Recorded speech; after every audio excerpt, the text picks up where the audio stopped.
Bienvenue à vous tous, à vous toutes, à vous qui nous suivez par Zoom depuis votre salon, votre cuisine, où vous voulez, à vous qui êtes sur les bancs de ce temple. Soyez les bienvenus dans cette maison où le Seigneur nous accueille et où il nous annonce cette bonne nouvelle. Qui que vous soyez, d'où que vous veniez, où que vous alliez, Dieu vous donne sa grâce et sa paix par son Fils Jésus-Christ. Amen.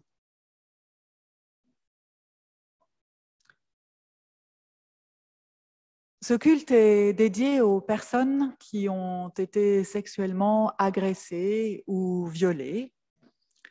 Peu importe si ces agressions n'ont rien à voir avec l'Église, il est important, je crois, de dire que notre Église n'est pas un lieu de silence, qu'on n'est pas obligé de laisser ces histoires à la porte quand on entre ici, que cette Église est un lieu où une parole est possible. Il est important, je crois, de dire que l'Église n'est pas un lieu où les victimes sont jugées, mais un lieu où elles sont entendues, où elles sont crues, où elles sont considérées comme des personnes à part entière, c'est-à-dire avec tous leurs droits et tous leurs devoirs. Pour que le jour qui se lève soit plus beau, pour que le ciel de nos rêves soit plus chaud, et pour que la joie qui chante soit toujours dans notre vie. Ô Seigneur, donne-nous ton esprit d'amour. Et pour louer le Seigneur, nous prenons une prière qui, comme la suivante de ce culte, sont inspirées de textes qui ont été rédigés par le groupe Écrire à la cabane.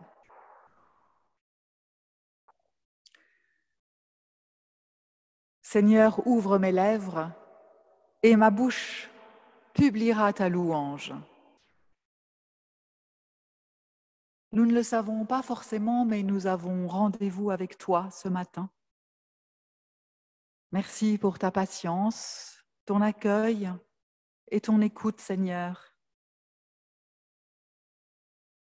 Le soir tombe, puis le soleil se lève sans que nous le décidions. Tout à coup, des plantes germent, des petites fleurs éclosent, sans que nous en soyons responsables. La marée monte et descend. Les animaux s'agitent. Des gens sourient. Quelqu'un me dit bonjour, me donne une bonne nouvelle.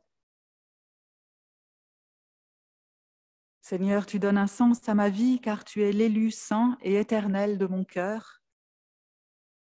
Je te loue, Seigneur, pour ta miséricorde, pour ton amour. Merci, Seigneur. Amen.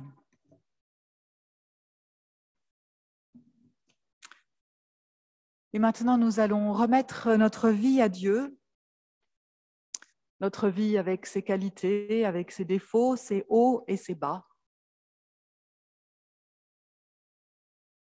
Seigneur, nous trouvons que le monde dans lequel nous vivons est chaotique, dangereux, injuste, violent. Notre cœur est obscurci par tous les soucis de ce monde. Nous ne trouvons pas en nous le calme et la confiance pour remettre notre vie entre tes mains et te laisser nous guider pour sortir de ce tohu-bohu. Certains jours, peut-être comme aujourd'hui dans ce culte, nous nous rapprochons de toi. D'autres jours, le tumulte en nous nous éloigne de toi, tellement que nous t'oublions, et même que nous t'oublions totalement. Nous nous présentons donc aujourd'hui devant toi, tels que nous sommes, et nous te demandons de nous remettre en paix. Chacun de nous fait silence devant toi pour accueillir ta paix.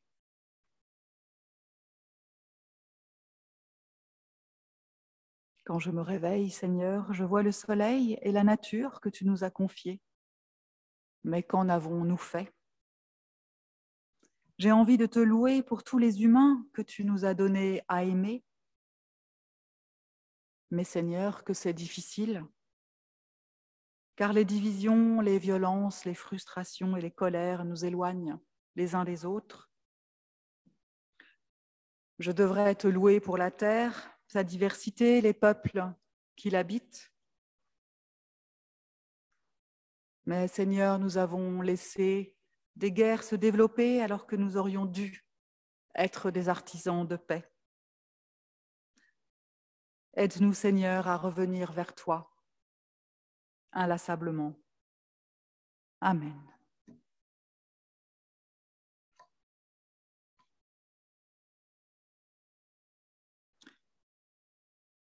Et nous écoutons une parole de grâce de la part de Dieu, une parole qui nous relève, cette parole de Dieu qui s'adresse à chacun et chacune de nous. La voici. Entrez, entrez, même si vous n'êtes pas comme il faut. Entrez tel que vous êtes. N'éteignez pas vos colères, ne soufflez pas vos angoisses. Car je suis celui qui prend sa part du fardeau, qui se glisse sous vos accablements et qui brûle au feu de vos révoltes. Je vous sais souvent loin de moi, tourmenté, culpabilisé, troublé. Mais c'est bien tel que vous êtes que je vous aime. Tel que vous êtes, je veux vivre avec vous pour que vous osiez laisser vos troubles, vos culpabilités et vos tourments. Je les pardonne, nous dit Dieu. Je les aime et je les accepte.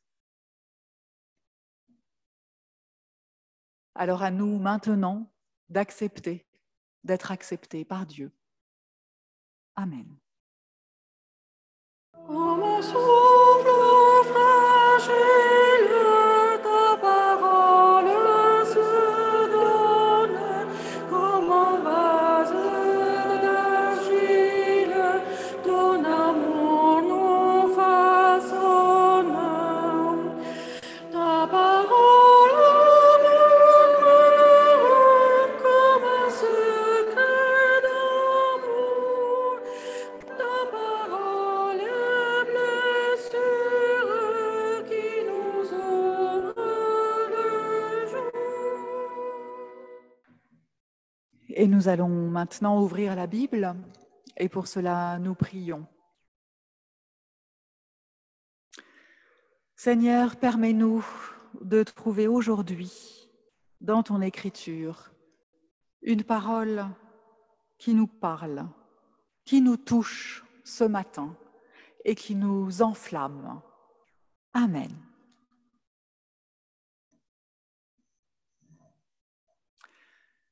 Alors vous vous en doutez, j'ai choisi pour ce matin une histoire de la Bible qui parle d'agression sexuelle.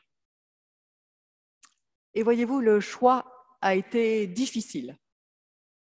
Pourquoi? Parce qu'il y a énormément de passages qui parlent d'agression sexuelle dans la Bible.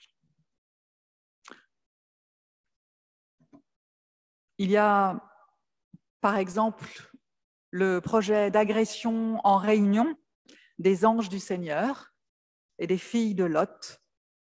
C'est en Genèse 19. Même peut-être si le projet des agresseurs n'est pas sexuel directement, c'est quand même exactement à ça que ça revient. En Genèse 34, vous avez le viol de Dina. Dans le livre des Juges, le viol en réunion et le meurtre de la fille du Lévite. Dans le 2e livre de Samuel, le viol de Tamar par son frère. Et là, c'est les principaux, il y en a d'autres. Et moi, j'ai choisi l'histoire de Suzanne. L'histoire de Suzanne se trouve dans l'Ancien Testament, dans le livre de Daniel. Ce n'est pas un livre sur lequel on prêche très souvent, c'est un des plus anciens livres, un des plus récents livres de l'Ancien Testament, et dont une partie, 3 chapitres, ne se trouve que dans la version grecque de l'Ancien Testament et pas dans la version en hébreu. Par tradition, les protestants utilisent la version en hébreu de l'Ancien Testament, et donc dans les Bibles protestantes, vous ne trouverez pas l'histoire de Suzanne, qui est dans le chapitre 13 de Daniel. Il vous faut pour cela aller consulter une Bible catholique ou bien la Tob, la traduction écuménique de la Bible.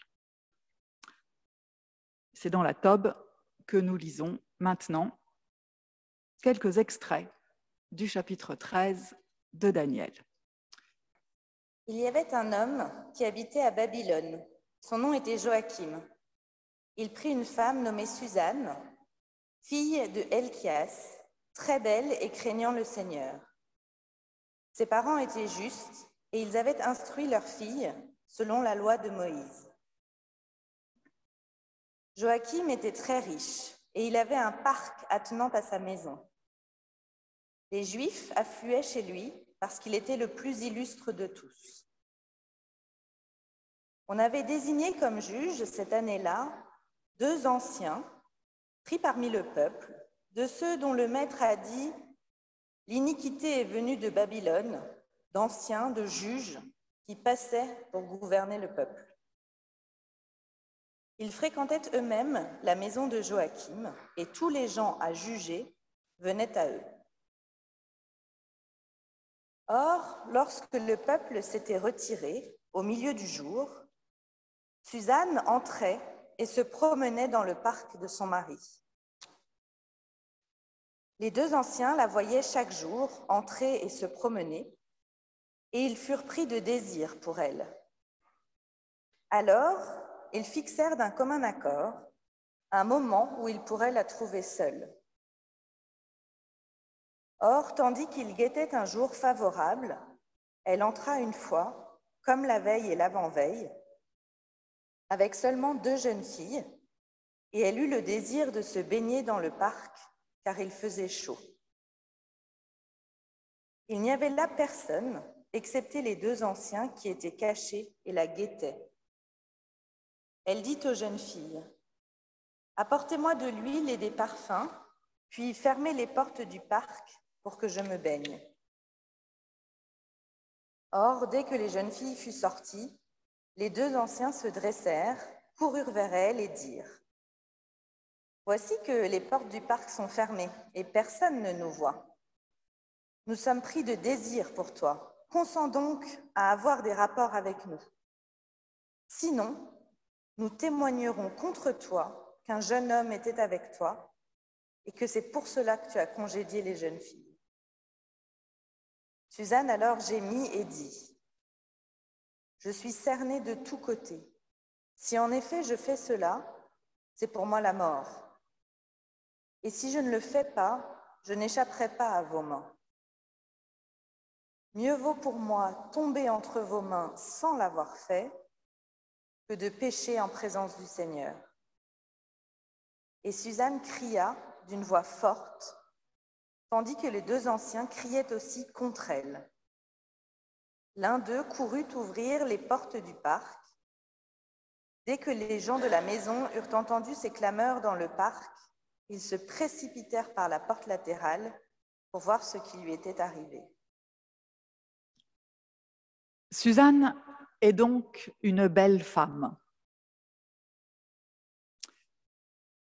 Le texte nous le précise tout de suite. Je ne crois pas que la responsabilité de Suzanne dans ce qui va lui arriver pointe dans cette remarque. Laissons au texte biblique le bénéfice du doute, quoique. Par contre, dès le premier verset, on nous dit que Suzanne craignait le Seigneur et que toute sa famille était de bons croyants. Ça, c'est un élément décisif de l'intrigue, puisque cela va permettre, un peu plus tard, de considérer que ce qui lui arrive est injuste. Et c'est tout à fait classique. Encore aujourd'hui, pour qu'on écoute une personne dénoncer une agression sexuelle, il faut qu'elle fasse tout d'abord la preuve de son honorabilité et de sa moralité. Et les deux anciens sont tout aussi symboliques. Des juges influents, à la grande réputation, plus âgés qu'elle, et en plus ils sont deux. Tout est en place pour obtenir de sa part un faux consentement par la manipulation et la violence. Et les deux anciens préparent un plan bien organisé et particulièrement pervers. Ils imposent à Suzanne de faire un choix. Soit ils abusent d'elle, soit ils l'accusent publiquement d'adultère. C'est un choix impossible. Tout le poids de leur plan machiavélique et criminel est reporté par les deux vieux sur ses épaules à elle. Et elle est perdue d'avance. C'est ce qu'elle dit quand elle dit « c'en est fini pour moi », puisque de toute façon, dans les deux cas, c'est pour elle la mort. Alors, regardons l'une des deux solutions qui lui est proposée. Suzanne refuse de se faire violer et par représailles, les vieux l'accusent publiquement d'avoir un amant. Elle sera mise à mort, vraisemblablement lapidée, selon la loi du Lévitique et du Deutéronome, qui dit qu'en cas d'adultère, les deux amants sont mis à mort. Et elle résume bien cette solution en disant « si je ne le fais pas, entendez être violée, je n'échapperai pas à vos mains, c'est-à-dire je suis de toute façon à votre merci. » L'autre solution qui lui est proposée, elle obéit à la criminelle injonction des deux vieux qui la violent.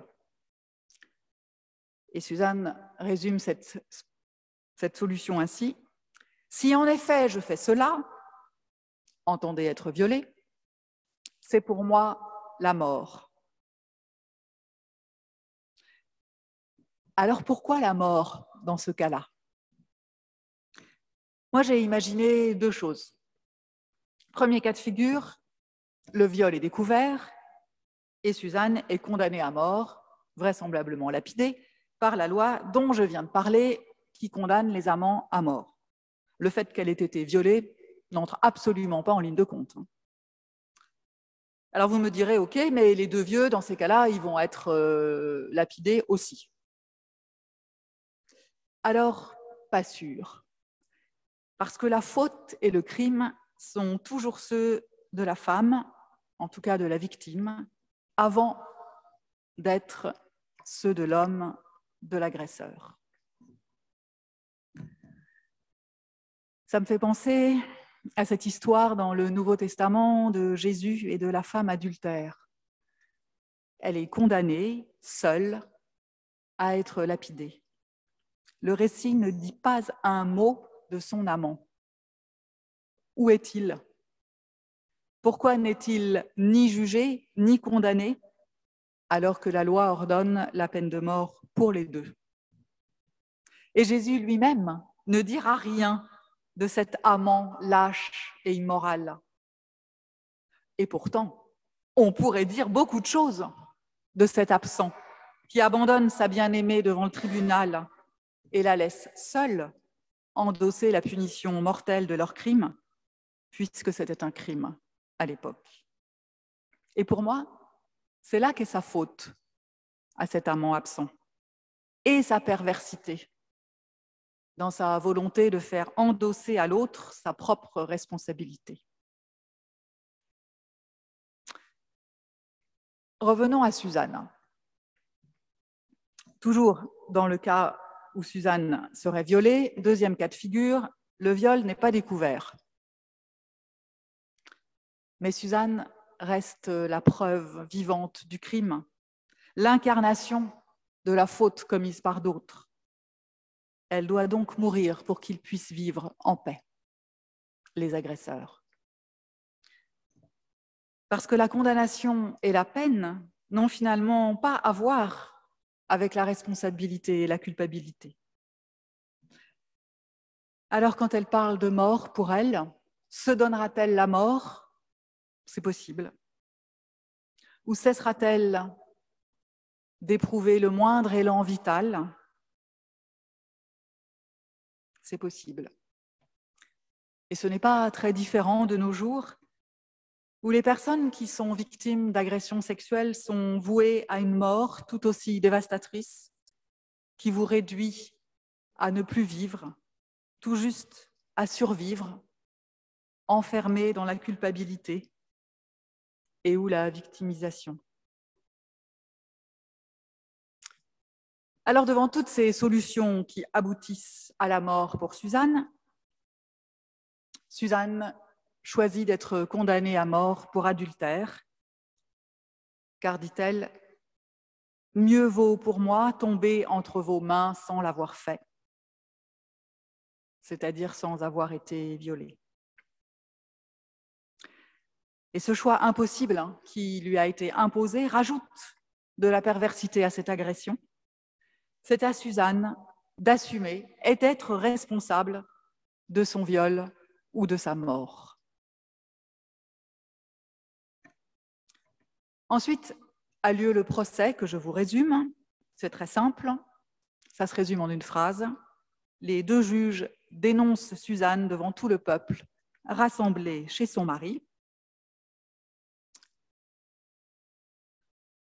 Et figurez-vous que les deux criminels demandent même à ce qu'on lui enlève son voile pour pouvoir, je cite, « se rassasier de sa beauté ». Mais ça n'est donc jamais fini.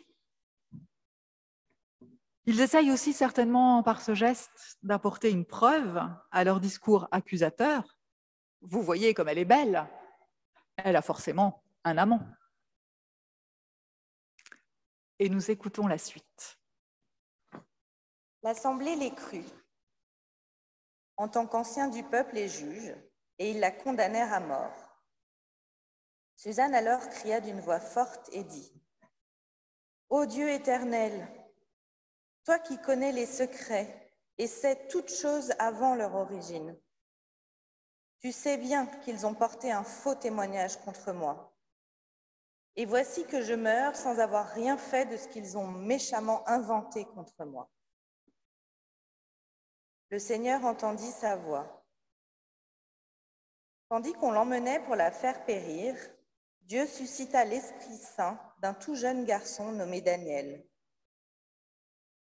Daniel cria d'une voix forte : « Je suis innocent du sang de celle-ci. » Tout le peuple se tourna vers lui et ils dirent : « Qu'est-ce que cette parole que tu as dite ? » Mais lui, debout au milieu d'eux, dit : « Êtes-vous insensés à ce point, fils d'Israël ? Sans avoir fait d'enquête, ni savoir ce qui est sûr, vous avez condamné une fille d'Israël. Retournez au tribunal, car ceux-ci ont porté un faux témoignage contre elle. » Tout le peuple s'en retourna en hâte, et les anciens dirent à Daniel : « Viens siéger au milieu de nous, et expose-nous ta pensée, car Dieu t'a donné le privilège des anciens. » Daniel leur dit : « Séparez-les bien loin l'un de l'autre, et je vais les juger. » Dès qu'ils eurent été séparés loin l'un de l'autre, il appela l'un d'entre eux et lui dit : « Maintenant donc, si réellement tu as vu cette femme, dis sous quel arbre tu les as vus avoir commerce ensemble. » Il dit : « Sous un lentisque. » L'ayant renvoyé, il ordonna d'amener l'autre et il lui dit : « Maintenant donc, dis-moi, sous quel arbre les as-tu surpris ayant commerce ensemble ? » Il dit : « Sous un chêne vert. » Toute l'assemblée d'Israël cria d'une voix forte et ils bénirent Dieu qui sauve ceux qui espèrent en lui. Ils agirent envers les deux anciens de la façon dont ils avaient méchamment imaginé contre leurs prochains, afin d'agir selon la loi de Moïse. Ils les tuèrent et le sang innocent fut sauvé ce jour-là. Et Daniel devint grand devant le peuple à partir de ce jour-là et dans la suite. Cette histoire nous en rappelle beaucoup d'autres, et même des très actuelles. Alors, si quelqu'un a envie de se lancer, moi, je suis sûre que l'histoire de Suzanne et des vieillards, c'est comme ça souvent qu'on l'appelle, cette histoire, je suis sûre que cette histoire rencontrerait un très grand succès sur les réseaux sociaux. Moi, je vous recommande TikTok. Il y a certainement une nuée de personnes qui se lèveraient pour défendre les deux juges, même si ce ne sont pas des acteurs hollywoodiens très connus. Je pense qu'ils auraient beaucoup de soutien. Alors nous sommes tous concernés par cette histoire. Elle nous interroge. Est-ce qu'il ne nous arrive pas de temps en temps de faire porter la responsabilité ou la décision de nos propres actes à quelqu'un d'autre ? Sommes-nous prêts à considérer sur un pied d'égalité notre personne et d'autres personnes qui sont objectivement plus faibles, moins expérimentées, moins douées, peut-être moins riches, moins renommées que nous? Alors, je ne veux pas dire sur un plan technique. Sur un plan technique, on prend le plus expérimenté. Non, je veux dire sur un plan des personnes. Dans notre histoire, typiquement, une simple femme n'est pas considérée par des hommes d'âge mûr, des sachants très influents. Ils sont aveuglés par leur propre qualité, jusqu'à en oublier que l'autre a exactement les mêmes droits qu'eux. Puis d'autres questions que l'on pourrait se poser. Dans la vie en général, qui croyons-nous ? À qui faisons-nous confiance ? Et sur quelle base ? Quand il y a un affrontement, quels sont les critères, avoués ou secrets, qui nous font prendre parti pour un camp ou pour l'autre ?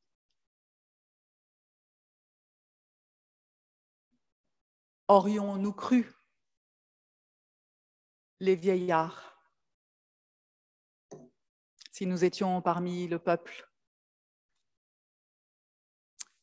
Comment utilisons-nous les histoires des autres ou les autres pour renforcer notre propre image de nous?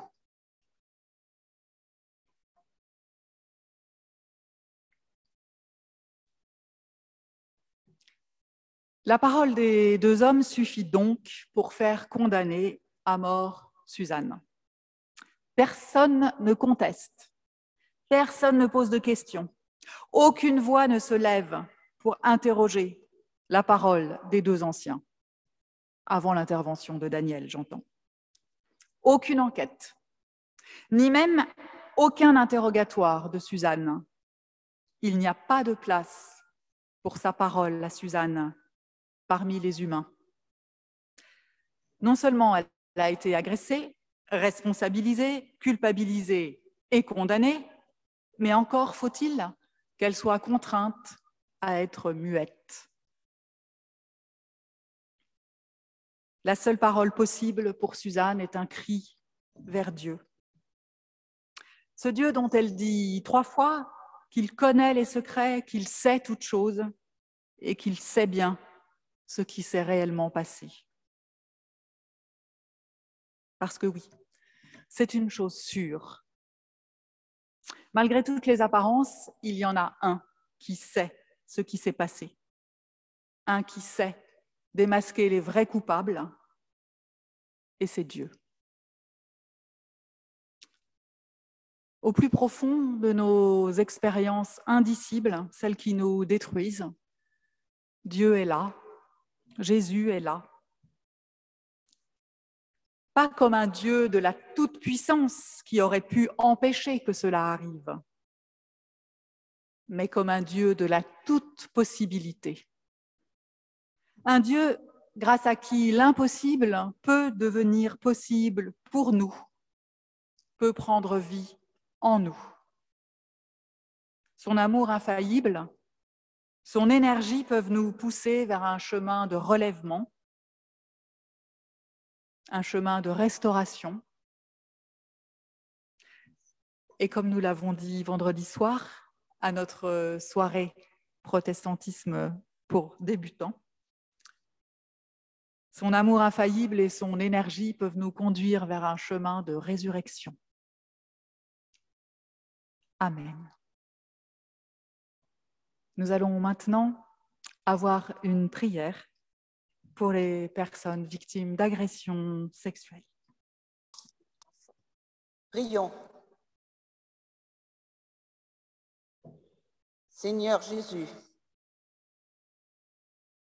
nous, les victimes de viols, d'agressions ou d'attouchements sexuels, femmes ou hommes, que ce soit récent, ancien ou très ancien,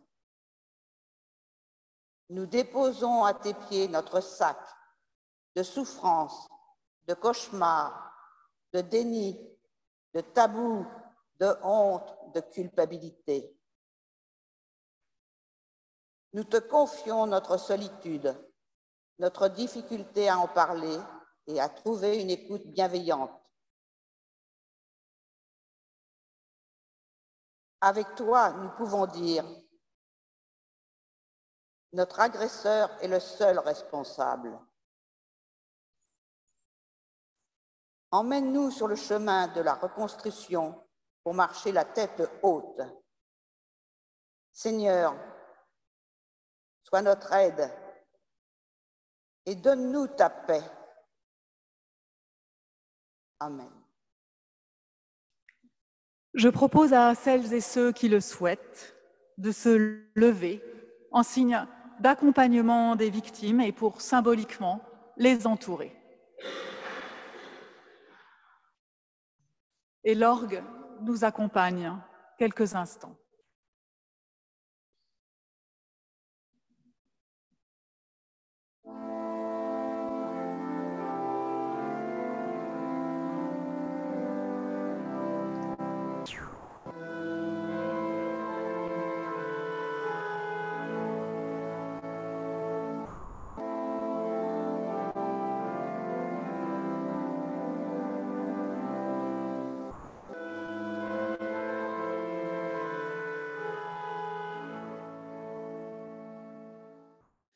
Je souffle de ta présence, divin chef de ma foi.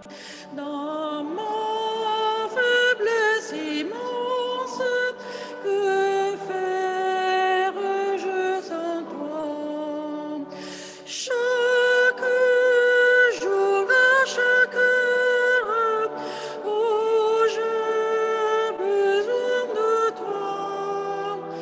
Viens, Jésus, et demeure auprès de moi. Nous faisons un petit temps de silence pour nous recueillir et entrer dans la prière d'intercession.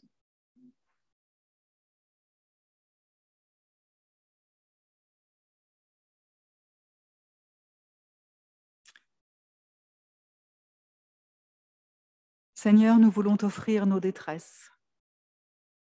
celles qui nous minent, celles qui sont tellement enfouies qu'elles ne peuvent se dire. Nous nous offrons à toi pour que ton amour nous libère. Seigneur, nous voulons t'offrir les détresses qui nous entourent, celles que nous connaissons et celles que nous préférons ignorer. Nous nous offrons à toi pour que par nous, ton amour les soulage. Nous voulons t'offrir nos proches, ceux qui font notre joie et ceux dont le souci nous tourmente. Nous nous offrons à toi pour que par nous, ton amour leur donne la vie. Seigneur, que ta volonté soit notre nourriture, notre grâce et notre force. Que ton amour soit notre repos. Que toute notre vie soit une offrande, perpétuellement tendue vers toi et vers notre prochain. Amen. Et nous nous levons pour recevoir la bénédiction de la part de Dieu.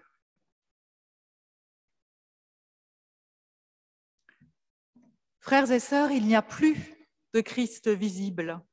Il n'y a plus de Christ à toucher. Les seules traces à voir et à toucher sont les vivants de notre temps. Ceux qui suscitent une terre où les lépreux et les exclus ont leur place, où la haine et la violence ne régissent pas les relations, où la bienveillance l'emporte sur le mépris et le pouvoir,